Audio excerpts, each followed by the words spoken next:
In part 1 of this video, an explanation of the velocity area method was provided, which included discussions on appropriate site location selection, cross-section discretization strategies, differences in conventional and modern velocity current meters, use of the topset rod, and the field measurement technique employing the velocity area method as shown here. We will begin this segment by post-processing the field measured attributes to calculate the instance in time discharge. The recorded data is brought forward here for detailed analysis.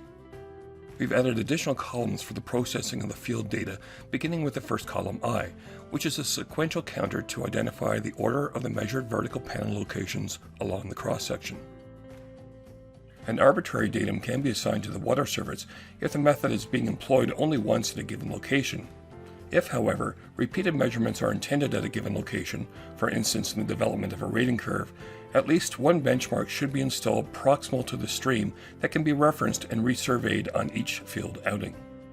It is noted that the benchmark should be located above what is anticipated to be the high water mark and far enough away from the river so the benchmark is not lost due to erosion during a flood event. Commonly, at least 5 to 10 meters away from the main channel of the river is recommended.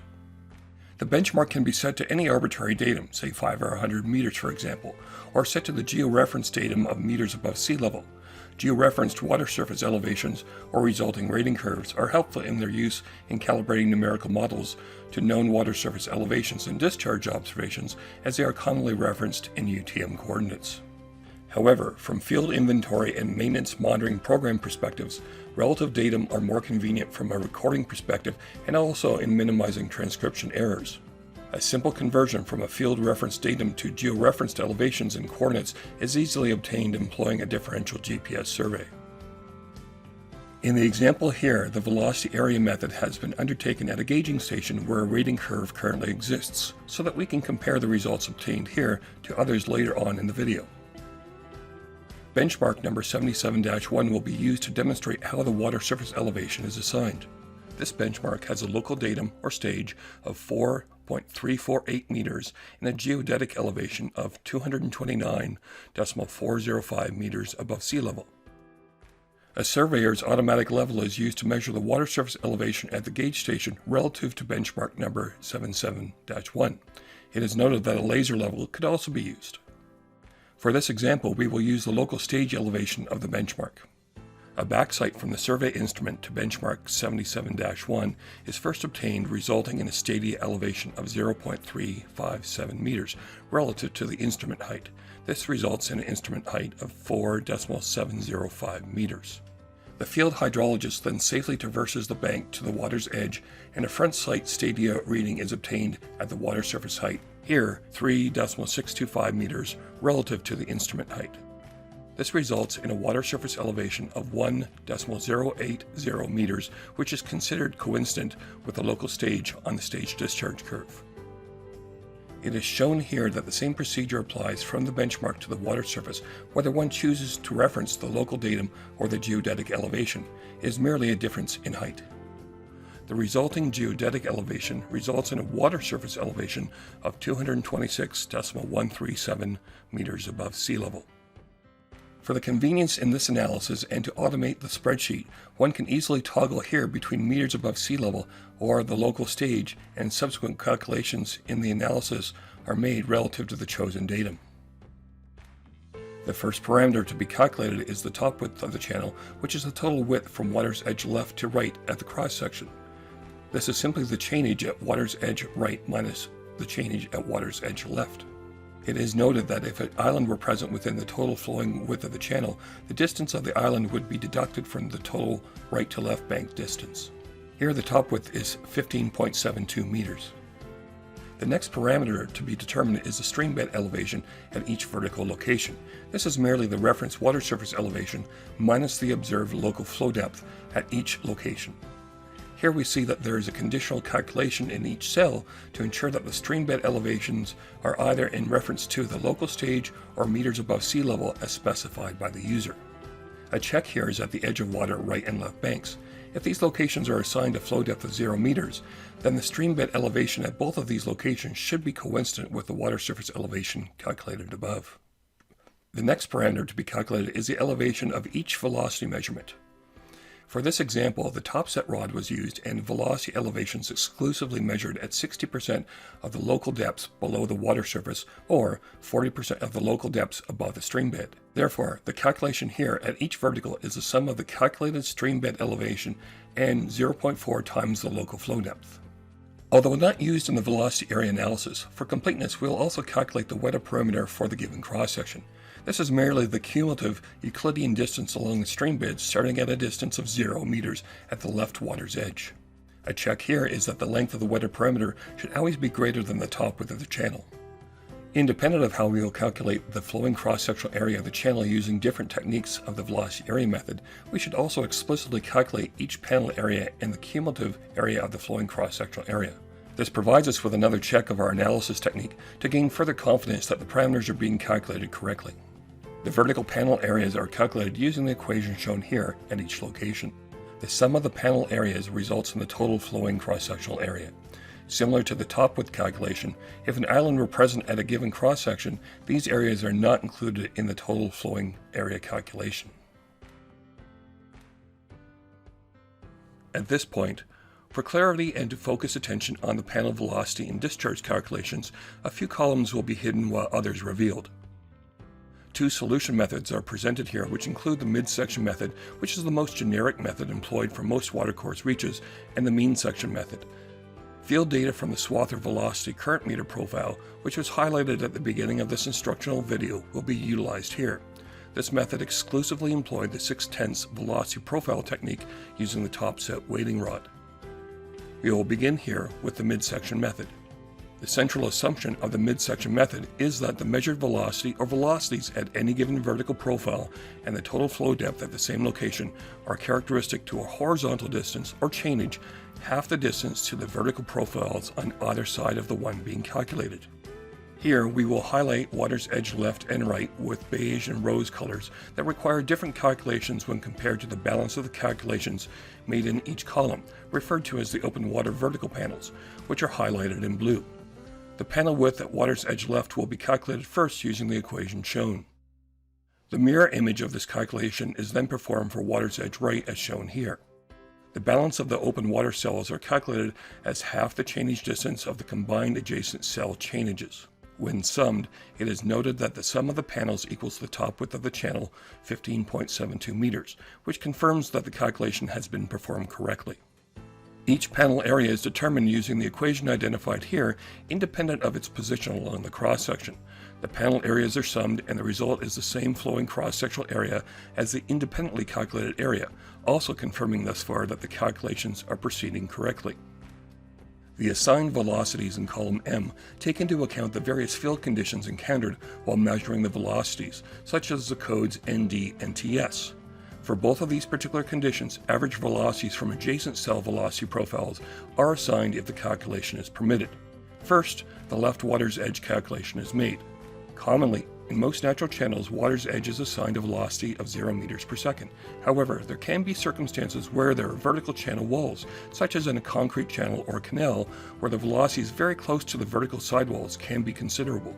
Usually, if this were the case, a code of VW representing vertical wall would be entered to have a record of the conditions and a calculation prompt for proper analysis of the panel velocity. In these cases, a velocity correction factor at the shore is applied and multiplied by the observed velocity of the adjacent cell as shown in the equation here. If the adjacent vertical velocity profile is field recorded with either the observation code ND or TS, the calculated velocity defaults to a value of 0 meters per second. The mirror image of this calculation is then performed for water's edge right as shown here. For the open water assigned velocities, the blue shaded cells in the column, the field measure velocities are assigned, the exceptions being if either an ND or TS observation is recorded.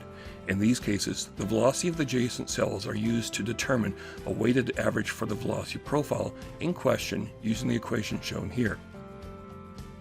For the open water observations, a different correction factor can be used to weight the average as used or desired. In fact, the calculation procedure could be expanded to assign a different correction factor to each vertical velocity profile. However, these conditions are rarely encountered for this level of complexity in analysis.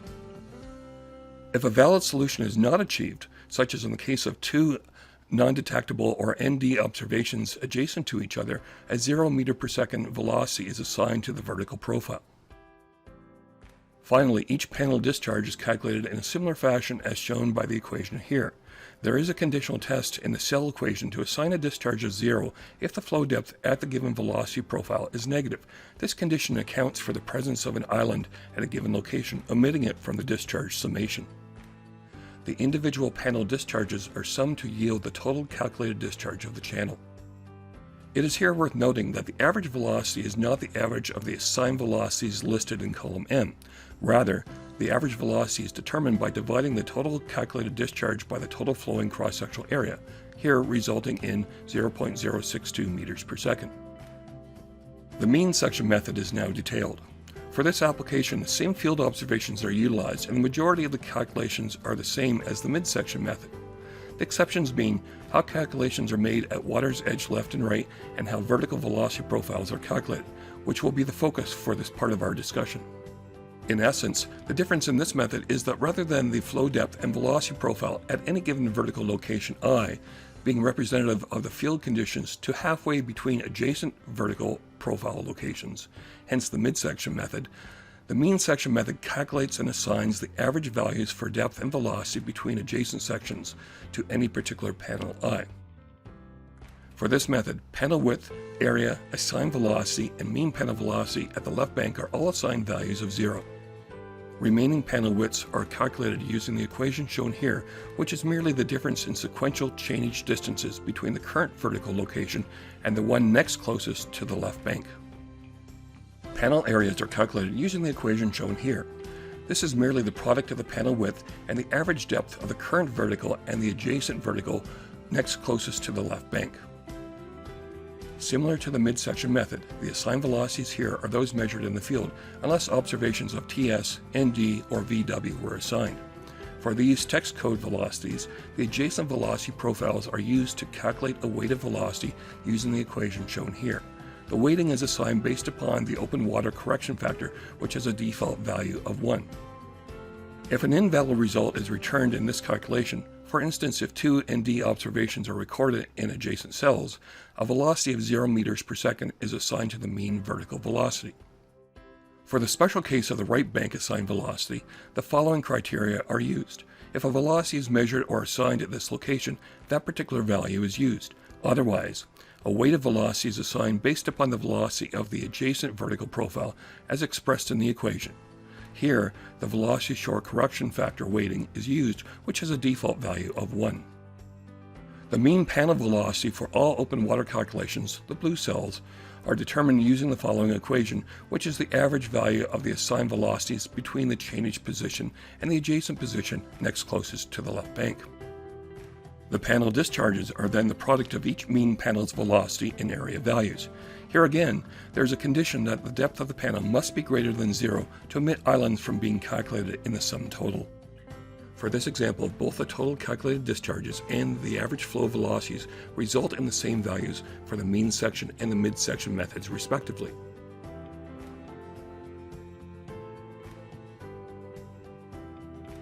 We will now turn our attention to employing different mean panel velocities based upon the number of field observations undertaken. For this analysis, we'll focus exclusively on the midsection method and utilize data obtained using the Sonntag flow tracker at the same gauge station on the same day of measurement as the Swaffer measurements were undertaken. Here, 3 velocities were measured at each vertical panel so that the assessment techniques for the 6/10, 2/10, 8/10, and 3-point criteria can be demonstrated. In this example using the Sonntag flow tracker, the data logger supports a series of onboard measurement methods already programmed into the onboard software. The field hydrologist simply has to identify the method of choice, and the onboard computer calculates many of the on-the-fly calculations for the user to progress along the cross-section, which saves considerable time and improves the accuracy of the field measurements. The other benefit of the tethered data logger is that, as velocities are being measured in the stream channel, the data logger can identify from current meter measurements notable changes in velocities. As such, vertical panel locations can be calculated and adjusted by adding or decreasing the number of panel locations within the onboard software that the field hydrologist is required to obtain. This technique marks a significant improvement over previous devices.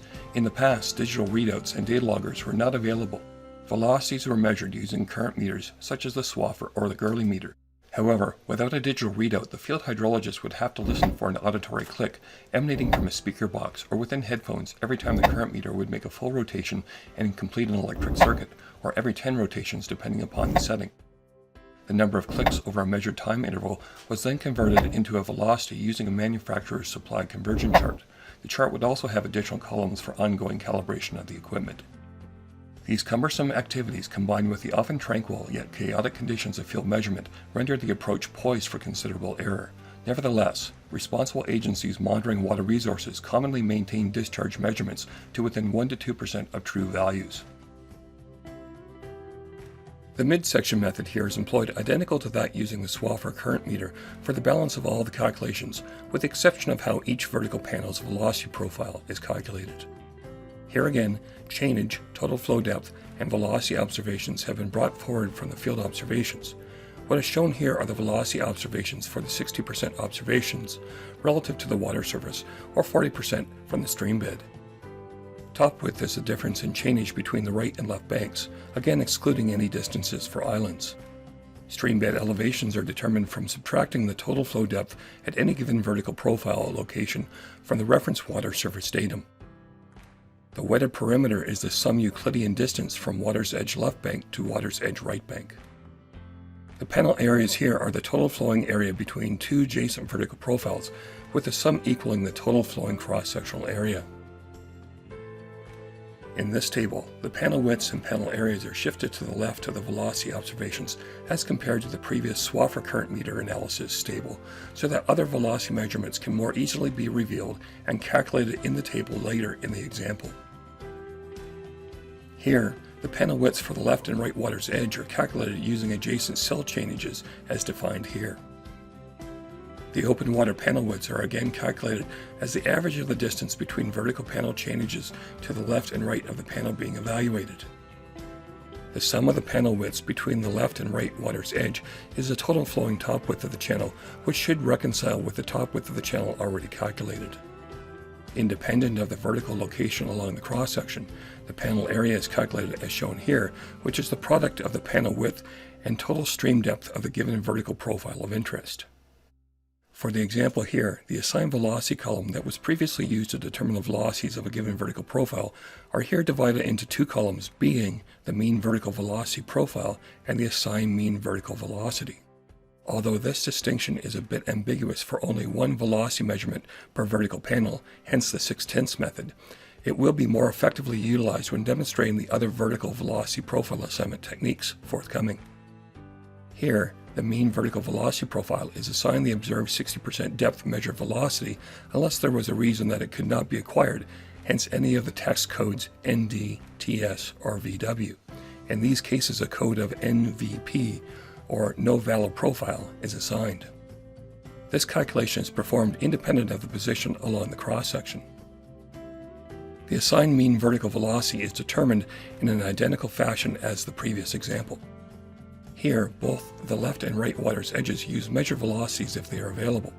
If either calculation encounter an NVP code, then the adjacent cells are used to estimate the water's edge velocity as weighted by the velocity shore correction factor.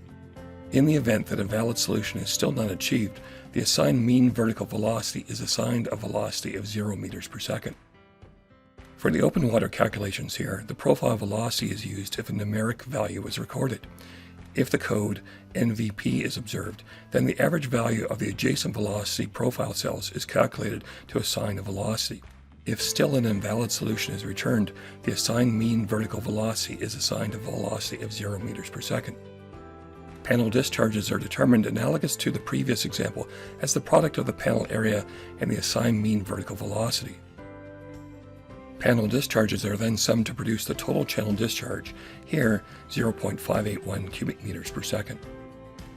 The average velocity is found to be 0.079 meters per second, which is the quotient of the total discharge 0.581 cubic meters per second divided by the total flowing cross-sectional area 7.399 meters squared. We will now reveal the columns which contain the field observations for the 20% and 80% velocity measurements and those to calculate the channel discharge employing the 2/10, 8/10 method. As a reminder here, the 20% depths are in reference to the water surface, which then results in them being 80% of the total depth above the stream bed. Conversely, the 80% depths in reference to the water surface are 20% of the total depth above the stream bed. We will explicitly focus on the midsection calculations for the 2/10, 8/10 method, as all other calculations for the stream bed elevations, panel widths, panel areas, and wetted perimeter are the same as for the 6/10 method. Here, the mean vertical velocity profile is determined from the average of the observed 20% and 80% depth profile velocity measurements using the equation shown here. If either of the recorded velocity measurements result in an invalid solution, an additional calculation condition is stipulated. If the total flow depth of the particular profile is less than or equal to 0.75 meters, hence the valid range for the 6/10 velocity calculation, the velocity associated with the 6/10 depth is assigned for the mean vertical velocity profile. Otherwise, the velocity profile is assigned a mean panel velocity code of NVP. The assigned mean vertical velocity is calculated using the same equations and conditions as was outlined for the 6/10 method.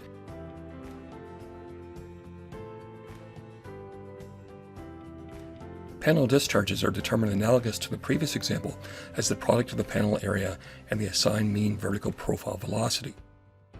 Panel discharges are then summed to yield the total channel discharge, here 0.579 cubic meters per second.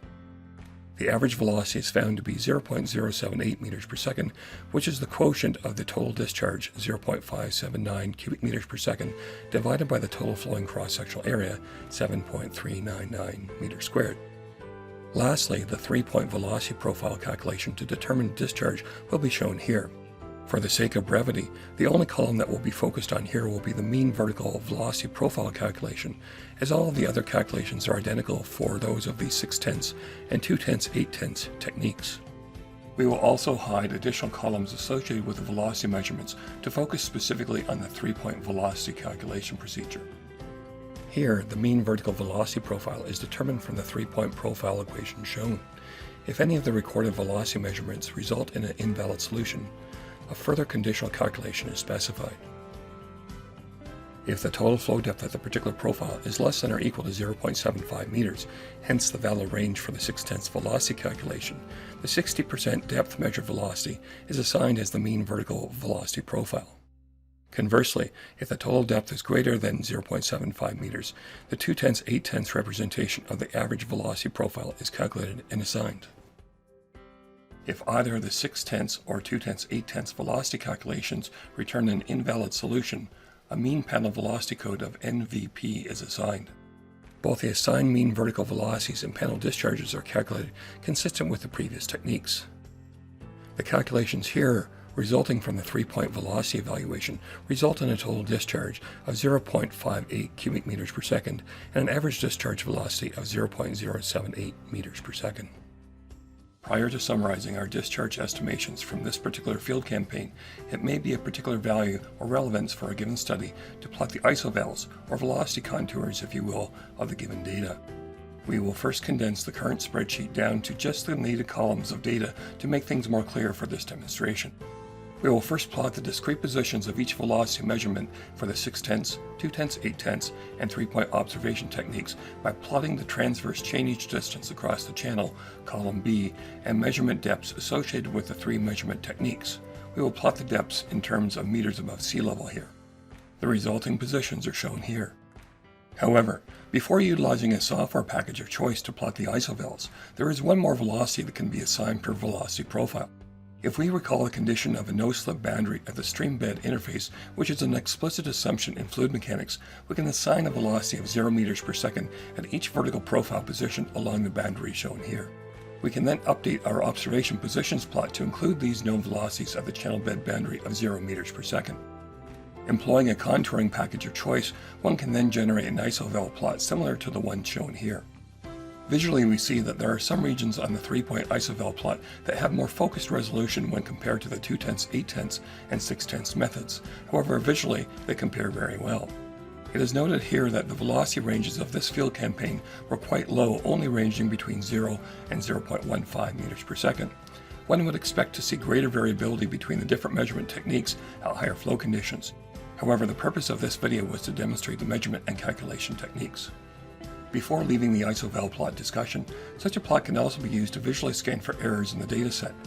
Here's the predecessor plot of the dataset, and we can visually note an increased range in velocities up to 0.6 meters per second in this case, relative to the previous plot. The four focused regions of higher velocities appear to be inconsistent with the balance of the velocity observations. This is a user cue to review the field notes and data values to scan for errors. In review of the field notes, 4 transcription errors had to occur between the field hydrologist and the time the data was entered into the spreadsheet, which have resulted in anomalistically high values. This was further evidenced in the video recordings, where the correct values could be heard on the recording. One should also employ statistical approaches to identify outliers if other lines of evidence were not available. It is noted here that the video recording of a field campaign, such as that presented in these videos, is very rare. Moreover, one could commonly never hear a person in the field except in these very low tranquil flow conditions during such a field video recording, as the decibel levels created by the rushing water would drown out any person's voice from being heard and recorded. Summarizing our findings here, we found the following. Exclusively using the 6/10 top rod method, we determined creek discharges using 4 methods. 2 of them are not shown in this video, but were conducted on the same day as this field campaign. Using the Swaffer meter, a discharge of 0.461 cubic meters per second was determined. Using the Gurley meter, not shown here, a discharge of 0.513 cubic meters per second was calculated. Using the Marsh-McBurney, not shown here, a discharge of 0.568 cubic meters per second was calculated. Using the Sonntag flow tracker, a discharge of 0.581 cubic meters per second was determined. Then, using the Sonntag flow tracker, employing the 2/10 method, a discharge of 0.579 cubic meters per second was calculated. And finally, using the Sonntag flow tracker and employing the 3-point method, a discharge of 0.580 cubic meters per second was calculated. There are some notable differences between the different techniques. However, most of these variations are attributed to the limitations and accuracy of the given equipment as identified in part 1 of this video. One concluding item to address is to contribute the calculated discharge from the current field campaign to the rating curve associated with this particular attestation gauge site. Here we have all the field calculated discharges and stages for the medium flow rating curve at the given site with the resulting rating curve.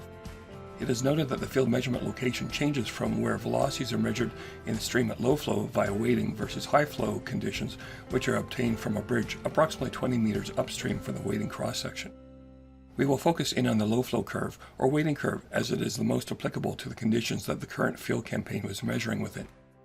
We will use for this exercise the 3-point velocity from the flow tracker measurement, as it is considered the most accurate, being 0.580 cubic meters per second. Recalling that the stage at the time of measurement was 1.08 meters, the intercept of these 2 points is the field condition. This compares very well with the current observations in the same discharge range. One could then recalculate a low flow rating curve polynomial based upon this updated value if desired. It is also noted that if a calculated value diverges significantly from other values in the same discharge range, this would be an indicator that errors were made in the discharge calculation or transcription errors occurred during the field measurement process. However, if several measurements on different days were made where the results consistently departed from the current rating curve, this could also indicate changing conditions at the gauge station location, which may require the development of a new rating curve. We hope you found this video useful. This concludes part 2 of this demonstration video on the velocity area method. Thanks for coming to the field with us.